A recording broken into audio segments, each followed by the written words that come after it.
Yo, what is going on YouTube? I'm back, and I know I've been MIA for a while, but it's for a good reason. Well, I say that when really I kind of just got lazy with the uploading thing. After Cape Town, I got really busy with building the brand, and I wanted to update you guys on what's really happening with that. I don't even know if anyone's really watching these YouTube videos, but I guess this is just for me. And I want to talk about like my 2024 goals, and it's now 2025. And I want to talk about like quote unquote falling short on your goals. Now, coming into 2024, if you guys have been following my videos a while, set lofty goals. And I talked a lot about setting really big goals because there's a million and one ways you can achieve really big goals. But if you set small goals, you get discouraged when small things go awry. And I did set big goals for 2024. And I'm not ashamed to say that I feel like I kind of fell short, but I fell short on the outcome-based goals. And I don't think we should really put that much weight on outcome-based goals, even though they feel like the most important goals. So things like me wanting to build $1 million brand. This was the first fully custom made in the USA brand I've ever launched. And I completely transitioned just from dropshipping, where like product and supply chain and all of that is basically handled for you in China. And the switch was a lot more daunting than I realized. And that's why I want to talk about like falling short. Of course, I did not make a new $1 million brand. I wish I could say that. But I think there's lessons to be learned to be like how I'm not discouraged. I'm not discouraged that the brand isn't making $1 million a month or did 1 million in the first 6 months of launch, but it's actually more encouraging because 2024, like, yes, it's technically I fell short, but honestly, it set me up so much better to have 2025 be such a bigger year. And going into 2025, I'm thinking less about outcome-based goals and more of just input-based goals. So yes, I launched a brand, and that was the biggest win of 2024. It's not $1 million brand, but I went from idea to custom product to getting into a 3PL and now selling it online right now. And it was tough. I learned a lot, and that's why I feel like 2025's I'm in a better position to do much bigger and better things. And obviously, I would love to have popped on the camera and be like, look, look at the brand, it's doing so well. But right now, like in all honesty, the brand is losing money. It's so tough to crack profitable ads for this niche. And that's a big lesson I learned when launching a brand. Like the niche and the competition are so important when thinking about the unit economics of launching a brand. Because right now, I'm averaging since it's such a competitive niche. Like the best CPM I really get on like really good days are around like $150. And I know CPM doesn't really matter on Facebook, but $150 CPM, it gets really tough. The conversion rate needs to be so high. You're just not getting enough inflow of traffic. And it's like, oh, just make better ads. I've been trying to make better ads, guys. And honestly, it's like, oh, it put into question my skill set, which was a blessing. I've gotten so much better in just the past couple of months. I've gone ghost in just making ads, making Facebook ads that convert. And I've been pumping out ads for this brand.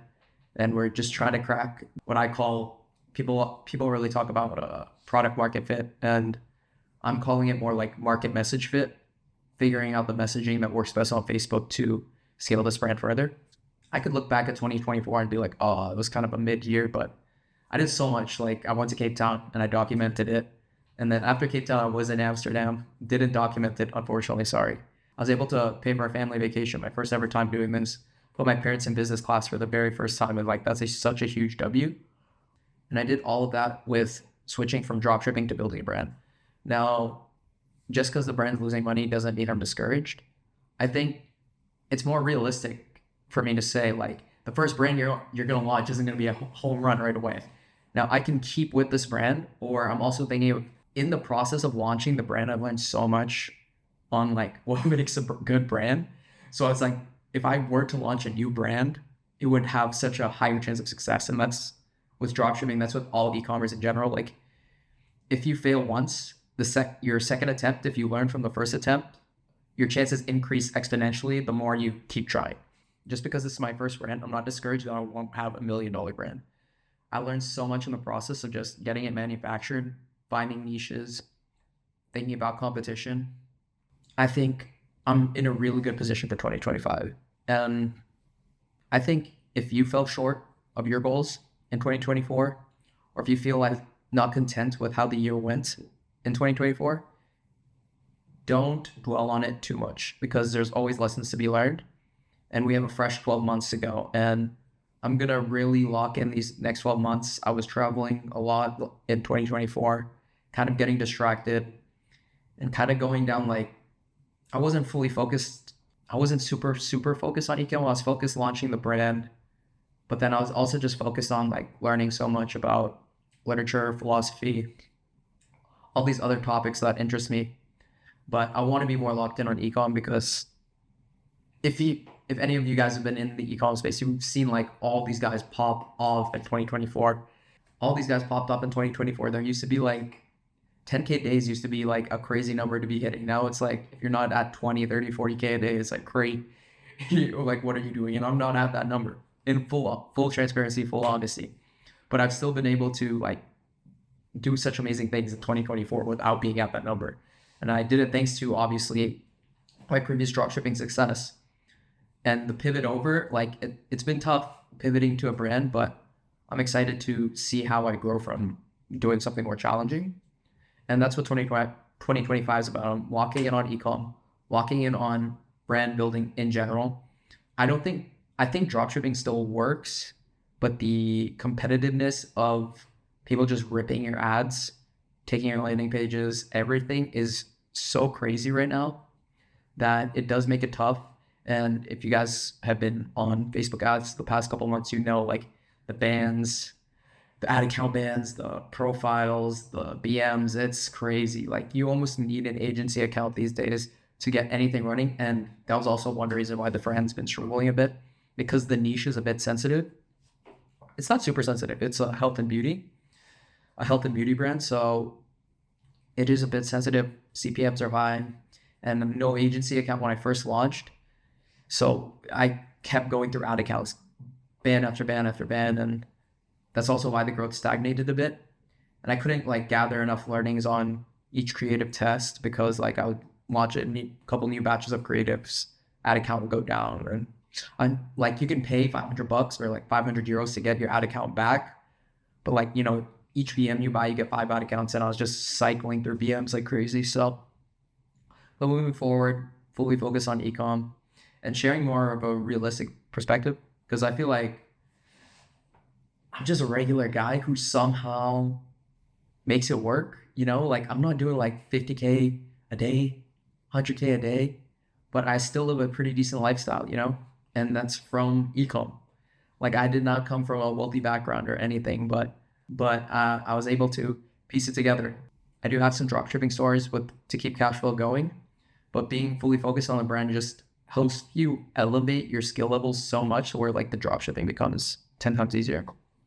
So that's where I'm at now. 2025, big year. I'm not a big fan of people like, it was all over Twitter, people sharing their big wins of 2024. I want to hear the bad stuff, man. Like I could share like, yeah, did the Cape Town thing, did the Amsterdam, put my parents in business class. What else did I did? I'm in this new apartment. I just got this apartment in Toronto, downtown Toronto. Not the cheapest city, and I've been able to make it work with ecom. And I did it on my own, right? What else did I do? I'm like definitely physically in the best shape of my life. Mentally, I learned so much in 2024. Like that was a huge win, but like it wasn't all sunshine and rainbows. So 2024 was good. I learned a lot, but it wasn't perfect, right? It doesn't always plan out the way you think it is, and that's why what I said earlier, I think setting those big lofty goals is good, because if my target in 2024 was to launch one brand and make it $1 million a year, it would be so like me falling short would be so like devastating, I guess, to where it discourage you to keep going. But setting like big goals to where it's like, it's not just about launching a brand and hitting $1 million a year. It's about creating a product, creating a product that people love, and creating a brand that people resonate with that doesn't just last a year, that lasts multiple years on end. had such a bigger vision to where even though it doesn't look like it's going the right way, because of all the things I've learned, I know it's going the right way. The external results don't really matter because I know I'm heading in the right direction overall. So 2025, we'll see how it goes. I'm really focused on just branding, building the brand. I might launch another brand alongside with the brand I currently did launch on the supplement brand that I talked about in my previous videos last year. And we'll see how this year goes. And I'm going to document it. Keep me to it. I'm going to pick up the camera, try to upload weekly on the progress with the brand and the progress with maybe launching a new brand and just sharing all the knowledge I have so far that I've accumulated. I don't think I know the most, but I've somehow made it work.